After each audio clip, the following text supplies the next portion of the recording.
Now then, how are we? Frustrated Farmer here. Right, I don't know whether you saw me sharing a few weeks ago the Stone Ranger. He's on TikTok, Instagram, Facebook, YouTube, all that good stuff, right? He got in touch with me about doing a carving, what would I like, in exchange, fair exchange, trade for trade. And he wanted some brisket, and he's done with this carving. Now this carving is the picture of the heifer's head, what I use as a bit of a logo for the Frustrated Farmer. Alright, it was one of our own blonde heifers, and he's done it out of some Derbyshire gritstone, I believe. And it was fantastic to watch him do all that sort of stuff. So he wants a bit of brisket for his smoker. Now I'm going to show you how I do my trade in boning this brisket out and getting it ready for him to stick on his smoker with some timber he's got left from his whiskey barrel. Go and follow the Stone Ranger. Honestly, the talent and the skill that man has got, which is self-taught, is fantastic. Now, again, everybody does it different. This is the way I do it. Alright. It's well-aged British beef off my farm. I've reared it.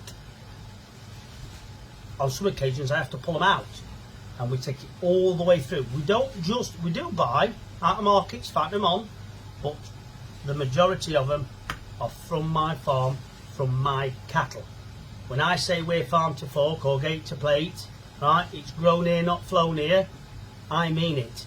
I'm not buying out of markets. We're not buying great big double muscle Belgian blue hard meat, not very tasty. Right, this is quality British heifers. Alright, so let's get rid of this bit of membrane here. This video might drag on a while. Alright, but it's what it is. Whoops, that steak knife won't flow. We don't need that, so we're alright. Let's get this out here. This bit of skirt.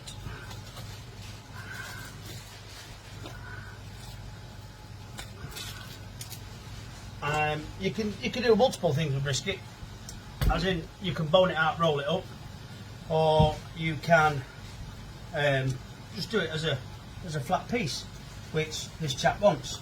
And there's a good end and there's a rough end, and obviously we're going to give this chap the best end of it. So take this out, we'll trim a bit of fat off it, and it'll go for your burgers, it'll go for your mince, that sort of stuff. Not many people do this. Quite a lot of lads will cut through each individual bone. I don't. I saw through it. A new saw, this actually. I tricked myself to a new saw. Try and keep the saw flat so you don't go down into the best bit of meat. It just seems to me to be a bit quicker.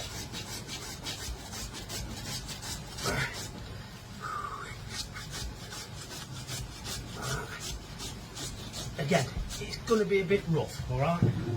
We're rushing a bit. We ain't got much time. And I don't want the video to drag on. Alright? We'll get rid of that. We'll spin it round and we'll open it up.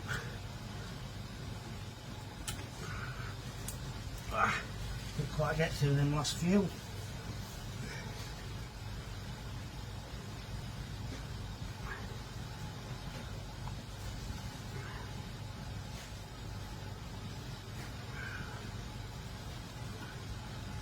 Some lads just scoop all hot out, which is fine.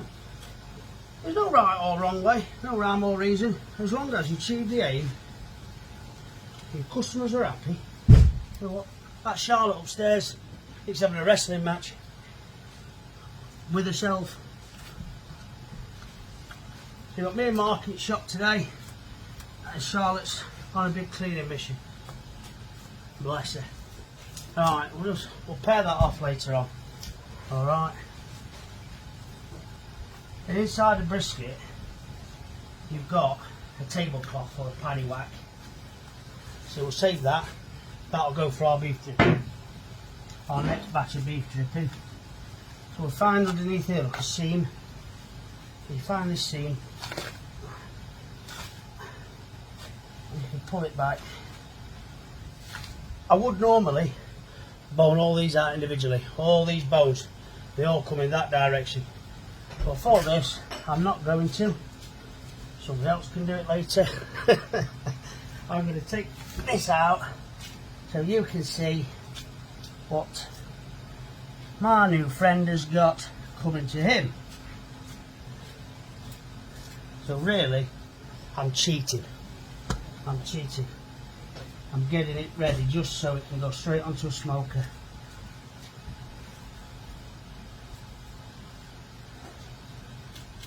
But I'll show you that. See, a supermarket will not take this paddy whack out, or this gristle. It runs right the way through it. And if you roll it up with that in, it'll spoil it, because it will not render down, it will not cook down. Excuse me. Right, so still got a ticket on there. So we've took these out. Look, on the back of here, you'll see this membrane. I've left a bit in here. Take it out. Look. So that will not. That looks like fat, but inside, just behind that meat, is a membrane, and it won't render down. It will not cook down whatsoever. So so yeah, it's got to come out. In a supermarket, it'll not happen. It'll not happen in there. So we'll just take a bit more fat out for him. He don't want all this, I'm sure. We are going to leave some fat on for him, because I'm sure he'll want that. Take this bit of fat off. Get behind that seam there. So when people want briskets for smoking, this is what you should be provided with. Now, I value what he's made me. I could be tight, and I could trim this bit of black off. That's from the aging process. We age everything on the bone, which is the correct and traditional way of doing things. Always age the meat on the bone. It will be better and it does its job properly. Meat cannot age in a vacuum sealed bag. Can't age in a vacuum sealed bag. So, what have we got? We've got a great big slab of brisket.